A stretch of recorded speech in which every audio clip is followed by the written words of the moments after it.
Assalomu alaykum va rahmatullohi va barakatuh. Mana har xil ko'katlarni sepdik. Ko'katlarimiz xudo xolasa chiqyapti mana. Bunisi ismaloq. Ne qarasam chaqirilmagan mehmon kelibdi mana. Ko'ryapsizlar mana. Ismaloqni yeyapti. Shillaqurt. O'shanga hushyor bo'lasizlar mana.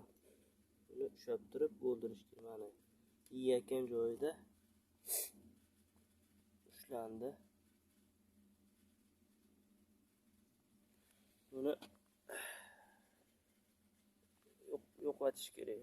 Faqat ismaloq mana bu pomidorlarni ham yeb tashlaydi bu shillaqurt. O'shaning uchun hushyor bo'lasizlar ekinga, dehqonchilikka. Bunisimiz ukrop hali chiqqan yo'q. Ukropcha kechroq chiqar ekan. Ikkitaga kashnut ekdik. Ramazonga bo'lib qoladi deb kechroq ekibmiz. Kechdan ko'ra kech qilib ekib qo'ydik.